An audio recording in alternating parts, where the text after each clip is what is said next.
సభకు అలంకరించిన పెద్దలందరికీ south central employees Eluru branch తరఫున నమస్కారాలు సార్. సార్ అందరూ కూడాను ఇందాక జీపీఎస్ అని మాట్లాడుతున్నారు. ఒక్క విషయం నేను మేము ముందుకు తీసుకొద్దాం అనుకుంటున్నాను సార్. అడ్మినిస్ట్రేషన్ మా పర్సనల్ ఫోన్స్ లో ఒక అప్లికేషన్ ఇన్స్టాల్ చేయాల్సిన అవసరం ఏంటి సార్? ఇది పెద్దలందరూ కూడా తెలుసుకోవాల విషయం సార్. రీసెంట్ గా ఎస్బీఐ ఎంప్లాయీస్ కి ఇలాగే ఎస్బీఐ వాళ్ళ మొబైల్స్ లో యాప్ ఇన్స్టాల్ చేయించి ట్రాక్ చేస్తుంటే వాళ్ళు కోర్టుకు వెళ్ళారు సార్. కోర్టుకు వెళ్తే జడ్జిమెంట్ ఎంప్లాయీస్ ఫేవర్ గా వచ్చింది. అంతేకాకుండా మన ఎంప్లాయీస్ అందరూ కూడా పర్సనల్ డేటా పోతుంది అంటున్నారు. వాస్తవం అది. ప్రెసెంట్ ఉన్న సైబర్ టెక్నాలజీలో అసలు ఆ అప్లికేషన్ ఒక ఆర్డీఏఎస్ఓ రూపొందించింది కాదు సార్, ఎవరో ప్రైవేట్ ఏజెన్సీ రూపొందించింది. కంపల్సరీ ఒక గవర్నమెంట్ ఎంప్లాయ్ యొక్క డేటా అందులో ఉంటుంది. ప్రతిదీ కూడాను ప్రైవేట్ వ్యక్తి చేతుల్లో ఉంటుంది. దయచేసి ఈ విషయాన్ని సీరియస్ గా చూస్తారని కోరుకుంటున్నాను సార్.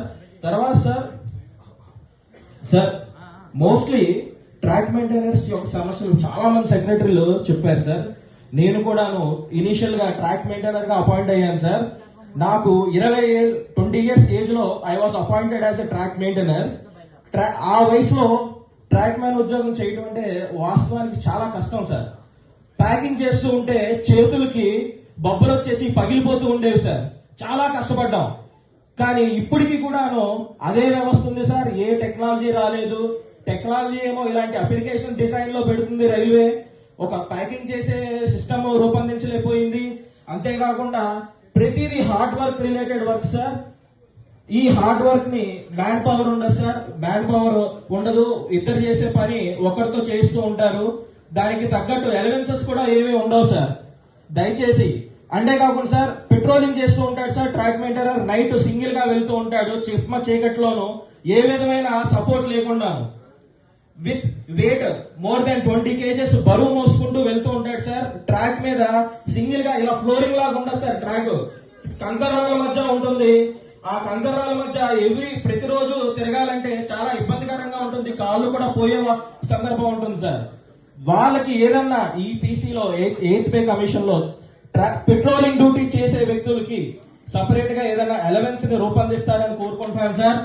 పెట్రోలింగ్ కి ఏదన్నా నార్మల్ గా ఇప్పుడైతే ఒక గేట్ మ్యాన్ నైట్ డ్యూటీ చేసినా, ఒక night watchman stationery watchman night duty చేసినా ఏదైతే అలవెన్స్ ఇస్తున్నారో పెట్రోల్ మ్యాన్ కి కూడా సేమ్ అలవెన్స్ ఉంటుంది సార్. సపరేట్ గా అతనికి ఏమి అలవెన్స్ లేదు పెట్రోలింగ్ చేస్తూ వచ్చినందుకు.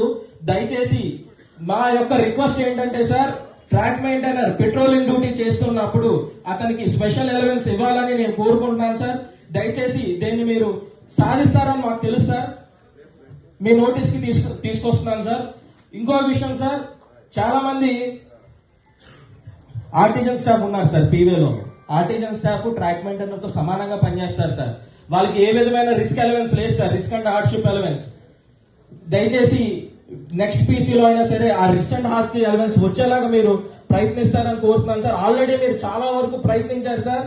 చెప్పారు లాస్ట్ మీటింగ్ లో అది మినిస్ట్రీ ఆఫ్ ఫైనాన్స్ లో పెండింగ్ ఉంది అని చెప్పారు. దాన్ని ముందుకి తీసుకొచ్చి కార్యరూపం తీసుకొస్తారని కోరుకుంటున్నాను సార్. సార్ అంతేకాకుండా ఎస్ఎన్డి డిపార్ట్మెంట్ చాలా దారుణమైన స్థితిలో ఉంది సార్. వాళ్ళకి 24 గంటలు duty sir. Night shift duties లేవు సార్. దయచేసి వాళ్ళకి షిఫ్ట్ డ్యూటీస్ వచ్చేలాగా చూస్తే వాళ్ళు చాలా ఆనందపడతారు సార్. దయచేసి ఇది కూడా మీ నోటీస్ తీసుకొస్తున్నాను సార్. Thank you sir. నాకు ఈ అవకాశం ఇచ్చిన పెద్దలందరికీ thank you. Nitish Kumar Singh. Next speaker G Chandrarao, Gudivada branch.